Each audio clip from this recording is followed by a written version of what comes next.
Dear Christopher and Giles and Peter and Clyde, thank you for writing to ask for a book about Percy. He is still cheeky, and we were afraid, the Bat Controller and I, that if we had a book to himself, it might make him cheekier than ever, and that would never do. But Percy has been such a really useful engine that we both think he deserves a book. Here it is. The author.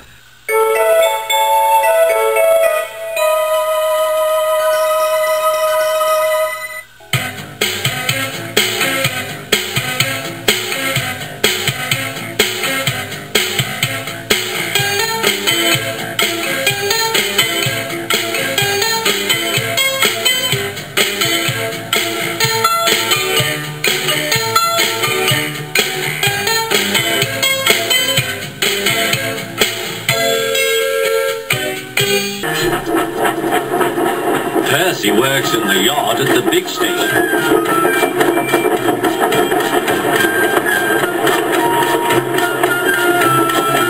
He loves playing jokes, but they can get him into trouble. One morning, he was very cheeky indeed. Beep, beep! Hurry up, Gordon, the train's ready. Gordon thought he was late. Ha ha ha! Laughed Percy and showed him a train of dirty coal trucks. Gordon thought how to pay Percy out. Next it was James's turn. Stay in the shed today, James. The Bat Controller will come and see you. Ah, thought James. The Bat Controller knows I'm a fine engine. He wants me to pull a special train. James's driver and fireman could not make him move. The other engines rumbled dreadfully. They had to do James's work as well as their own.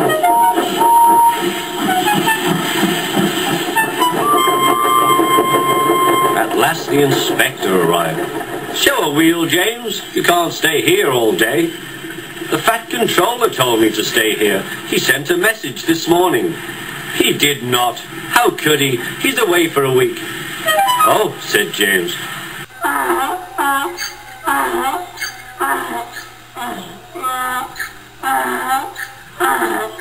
Oh, where's Percy?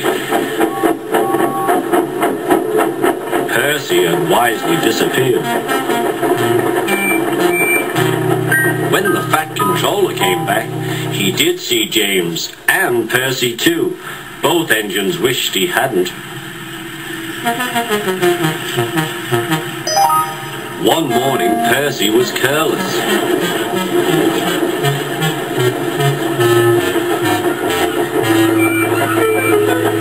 I say, you engines, I'm to take some trucks to Thomas's Junction.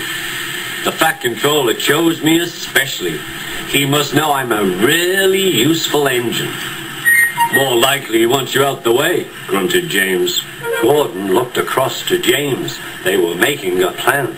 James and I were just speaking about signals at the junction. We can't be too careful about signals, but then I needn't say that to a really useful engine like you, Percy. Percy felt flattered. We had spoken of backing signals, put in James. They need extra special care, you know. Would you like me to explain? No, thank you, James, said Percy. I know all about signals. Percy was a little worried. I wonder what backing signals are, he thought. Never mind, I'll manage. He puffed crossly to his trucks and felt better. He came to a signal. Bother, it's at danger. The signal moved to show line clear. Its arm moved up instead of down. Percy had never seen that sort of signal before. Down means go, and up means stop. So upper still must mean go back. I know, it's one of those backing signals. Come on, Percy, said his driver. Off we go. Stop! You're going the wrong way. But it's a backing signal, Percy protested and told him about Gordon and James. The driver laughed and explained. Oh dear, said Percy. Let's start quickly before they see us.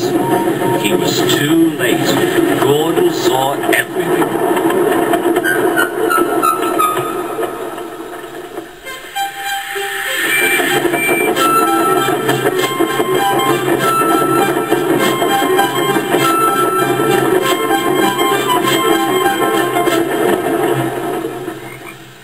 That night, the big engines talked about signals.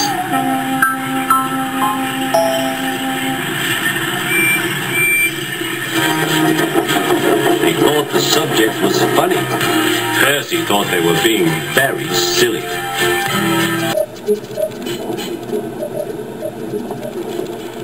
Do you know what? Asked Percy. What? Grunted Gordon. Do you know what? Silly, said Gordon. Of course I don't know what. If you don't tell me what is. Sir Topham Hatt says that the work in the yard is too heavy for me. He's getting a bigger engine to help me. Rubbish, said James. Any engine could do it. If you worked more and chatted less, this yard would be a sweeter, a better, and a happier place. Percy went off to fetch some coaches. That stupid old signal, he thought. He was remembering the time he misunderstood a signal and gone backwards instead of forwards. No one listens to me now. They think I'm a silly little engine and order me about. I'll show them, but he didn't know how. By the end of the afternoon, he felt tired and unhappy. He brought some coaches to the station. Hello, Percy, said Sir Topham Hatt. You look tired. Yes, sir, I am, sir. I don't know if I'm standing on my dome or my wheels. You look the right way up to me, laughed Sir Topham Hatt. Cheer up. The new engine is bigger than you and can probably do the work alone. Would you like to help build my new harbour? Thomas and Toby will help. Oh, yes, sir. Thank you, sir. The new engine arrived. What's your name? Asked Sir Topham Hatt. Montague, sir, but I'm usually called Duck. They say I waddle. I don't really, sir, but I like Duck better than Montague. Good. Duck it shall be. Here, Percy, show Duck round. The two engines went off together. Soon they were very busy. James, Gordon and Henry watched Duck quietly doing his work. He seems a simple sort of engine. We'll have some fun and order him about.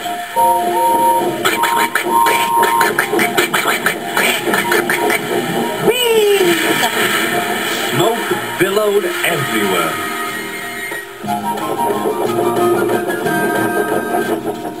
Percy was cross. Duck took no notice. They'll get tired of it soon. Do they tell you to do things, Percy? Yes, they do, answered Percy. Right, said Duck. We'll soon stop that nonsense. He whispered something. We'll do it later. Sir Topham Hatt was looking forward to hot buttered toast for tea at home. Suddenly he heard an extraordinary noise. Whee!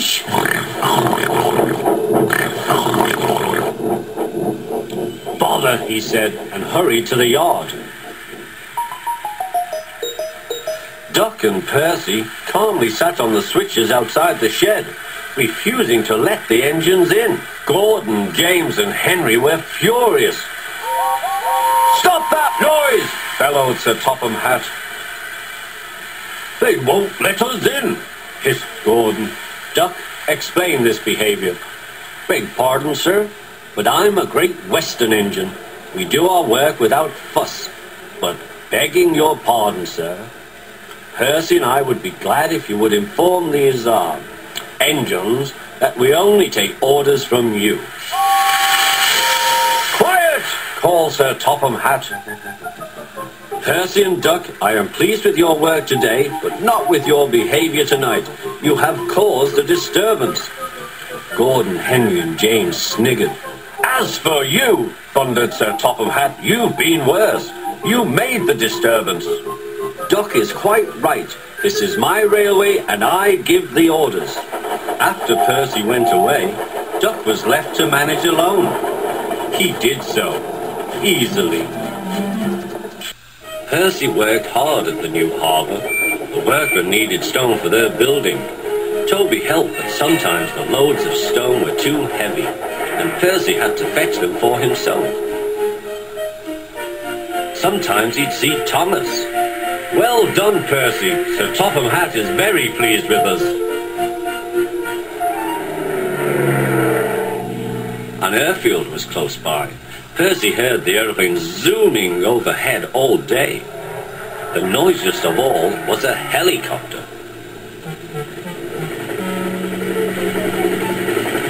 "Stupid thing," said Percy. "Why can't it go and buzz somewhere else?" One day Percy stopped at the airfield. "Hello," said Percy. "Who are you?" "I'm Harold," said the helicopter. "Who are you?" "I'm Percy. What really great arms you've got." "They're nice arms," said Harold. "I can hover like a bird. Don't you wish you could hover?" "Certainly not. I like my rails, thank you." "I think railways are slow," said Harold. "They're not much use and quite out of date." He whirled his arms and buzzed away.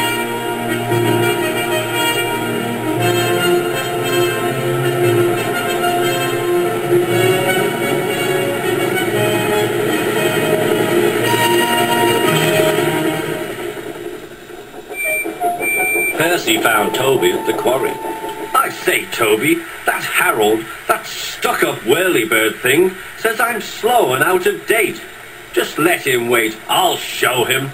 He collected his freight cars and started off, still fuming.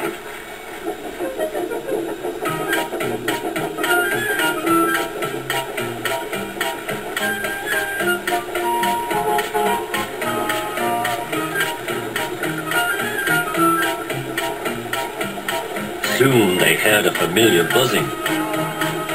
"Percy," whispered his driver, "there's Harold. He's not far ahead. Let's race him." "Yes, let's," said Percy. Percy pounded along. The cars screamed and swayed. "Well, I'll be a ding-dong-dang," said the driver. There was Harold. The race was on. "Go it, Percy," he yelled. "You're gaining." Percy had never been allowed to run fast before. He was having the time of his life. "Hurry, hurry, hurry!" he panted to the cars. "We don't want to, we don't want to," they grumbled. It was no use. Percy was rocketing along with flying wheels, and Harold was high and alongside.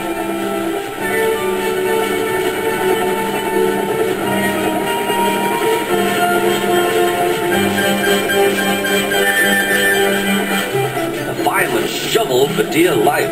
"Well done, Percy," shouted the driver. "We're gaining. We're going ahead. Oh, good boy, good boy."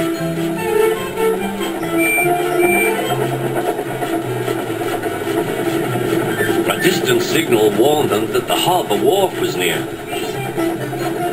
"Peep, peep, peep! Brakes, conductor, please!" The driver carefully checked the train's headlong speed.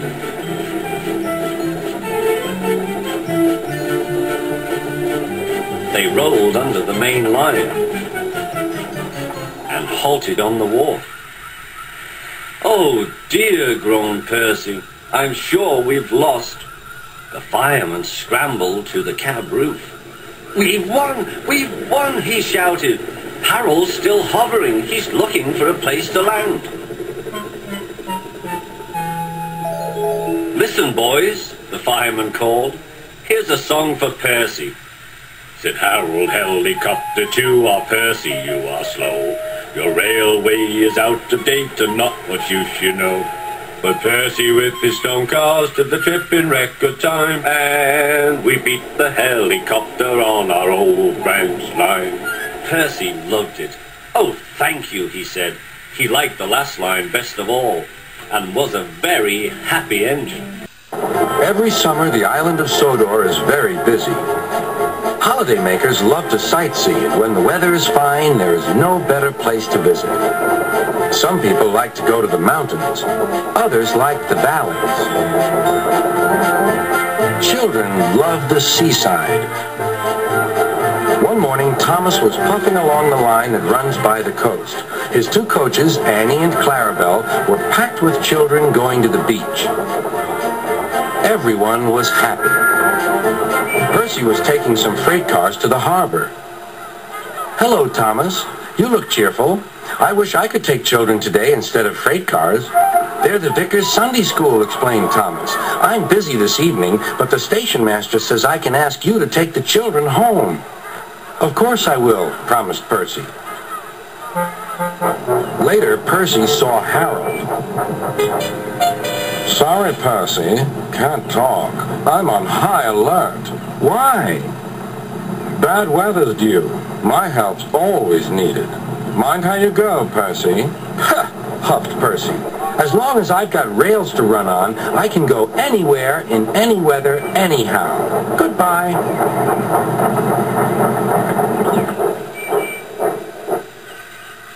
"Be careful," warned Edward. "There's a storm coming." A promise is a promise, thought Percy, no matter what the weather. The children had a lovely day, but by tea time, dark clouds loomed ahead.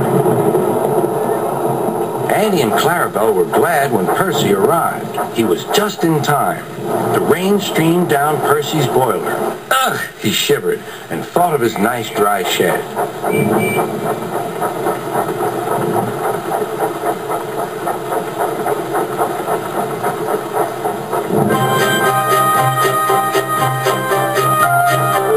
Percy struggled on past coastal villages and into the countryside. The river was rising fast. "I wish I could see! I wish I could see!" complained Percy as he battled against the rain. More trouble lay ahead.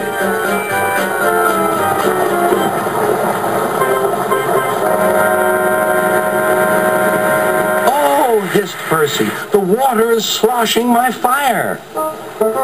Percy's driver and fireman had to find some more firewood. "I'll have some of your floorboards, please," said the fireman to the conductor. "I only swept the floor this morning," grumbled the conductor, but he still helped. Soon Percy's fire was burning well. He felt warm and comfortable again. Then he saw Harold. "Oh dear," thought Percy, "Harold's come to laugh at me." Something thudded onto Percy's boiler. "Ow!" exclaimed Percy. "He needn't throw things." "It's a parachute," laughed his driver. "Harold's dropping hot drinks for us." "Thank you, Harold," whistled Percy. "Good to be of service," replied Harold and buzzed away.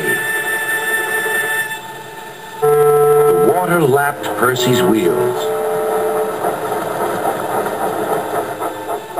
Percy was losing steam again, but he plunged bravely on.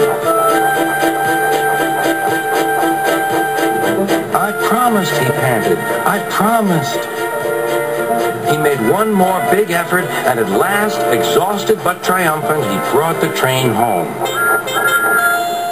"Well done, Percy," cheered Thomas. "You kept your promise, despite everything." Sir Topham had arrived in Harold. First he thanked the men, then Percy. "Harold told me you were a wizard. He said he can beat you at some things, but not at being a submarine. I don't know what you two get up to sometimes, but I do know that you're a really useful engine."